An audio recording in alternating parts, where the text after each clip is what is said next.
The Woman of the Year award, supported by Virgin Atlantic, goes to Dylan Mulvaney. Hello, London! I am so honored to be here with you all tonight. Some see me as the Woman of the Year. Some see me as a woman of a year and some change, as I only publicly came out online 560 days ago. And some people don't see me as a woman at all. I know. It's not only a few people who don't see you as a woman. According to science and biology, you're not a woman. And you counting the days that you've made fun of all women by claiming that you are one yourself doesn't make you a woman, no matter how high that number is. Which is why receiving this honor from a queer publication like Attitude means so much more to me. Because here's what I've realized. You ready? Okay, so no matter how hard I try, or what I wear, or what I say, or what surgeries I get, I will never reach an acceptable version of womanhood by those hateful people's standards. You mean biological and scientific standards. But you're right, no matter what you do, there's still so many out there who will never see you as a woman, or a trans woman, most importantly. You would think, as I did a couple of years ago, that if someone got gender-related surgeries, they definitely are trans, but today we see such a huge rise in people getting trans surgeries that statistically doesn't make sense. It doesn't add up with the numbers of people who are actually transsexuals. Obviously, it's possible for some to get gender-related surgeries while still living their lives as their biological sex. And what I mean is, you see some lesbians cut their breasts off, but they don't go on testosterone or live their lives as men. In Dylan's case, he got facial feminization surgery, but he doesn't mind showing off his beard in front of millions of people and showing off his you-know-what. Normalize the bulge. We are normalizing the bulge. Women can have bulges and that's okay. Yes, he had one surgery, but it doesn't look like he's sacrificing a whole lot in order to live a transsexual life. My transition is not something I can take off. I cannot wash it off in the shower because this is not a costume. In Dylan's case, his transition is a costume, is an act. You're not hateful if you say to someone, even to someone like me, you will never be the opposite sex, no matter what you do to your body, and no matter how you live your life. That's not hateful, it's reality. But as long as I have the queer community that sees me for my truth, I'm gonna be okay.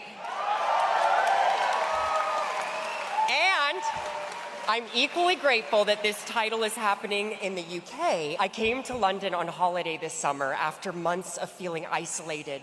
And when I arrived, I didn't feel that baggage that I was carrying back in the US. And I didn't feel like the trans beer girl. I didn't walk into rooms and wonder, oh, does that person hate me? I was just another gal walking around in a Burberry trench on her way to a West End musical. Me. Who the F cares? Apparently a lot of people, and I don't get it. If we look past the rhetoric Dylan spews, that is extremely intolerant and radical, forgetting he's an actor, becoming rich by making fun of women and trans women. If he's a regular person, in other words, why would we all care so much about his life, how he feels 24/7, what he wears? I think what annoys all of us the most is his narcissism. And, you know, I romanticized this country as a safe place. And as dangerous as it is for trans people here right now, like the hate that was spewed last week, maybe it's less about where we are and more about who we're with.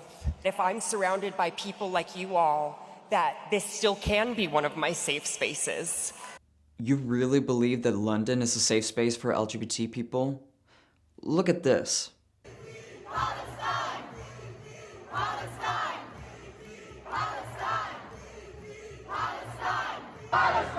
What do we want? When do we want it? What do we want? When do we want it?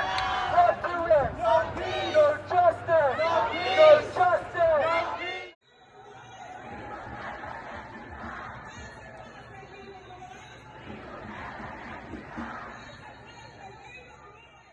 That's right, it happened in London. Not in the Middle East, in London. They're not only disagreeing with your politics, they're extremely homophobic and transphobic. This is actually a hateful anti-LGBT group, and not us rational people who refuse to obey you and your radical opinions. What is a real safe space?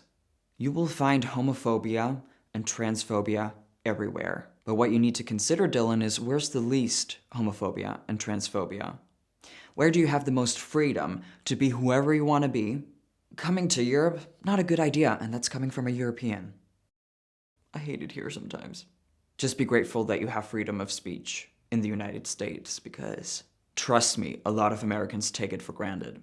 Before you get too upset that Dylan won this award and was considered to be Woman of the Year when he's a man and a fraud, he won that award in a queer QIA plus space. As Dylan said himself, he's only being seen as a woman in queer spaces. Queer has nothing to do with LGBT, and queer has nothing to do with the real world, so I'm not too mad about this. Queer describes the political movement that we see today. A radical movement with activists advocating for children transitioning, wanting society to fundamentally change. The ideas are so radical and the people are extremely radical, but luckily there are only a small minority of, I was about to say LGBT people, but actually most queer activists are not even LGBT themselves. Most queer QIA plus activists are straight people and non-trans people who want to be a part of the activism.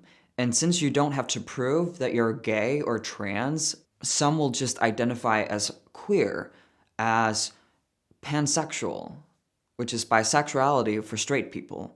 LGBT people do not support queer activism, QIA plus trans activism. Most LGBT people live a normal life. I also think that the vast majority of all LGBT people do not believe that Dylan Mulvaney is a trans woman, a genuine person overall. I don't even think that most of his followers truly believe that he's a woman. Most of his followers/fans are just regular women who are not a part of the LGBT community. And they're supporting Dylan because they want to feel better about themselves. Like, look at me. I can support this weird human being on the internet who's acting like a 6-year-old girl, but I can handle this person because I'm tolerant and open-minded. Let's be honest, we all know a woman like that. Maybe he won because people feel sorry for him.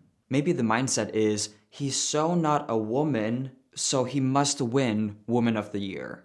Just to make him feel better, or just to show how great and tolerant we are. To this point, I think you all know that he's full of khara, and when he's claiming someone is being hateful for not agreeing with his politics, you all know that it's not the case. Do not listen to him, do not believe what he's saying, and I'm giving you permission. I'm kidding, you don't need permission from a trans person to do or say anything, but if I as a trans person can see right through him and criticize him so much as I do, you can and should do it too.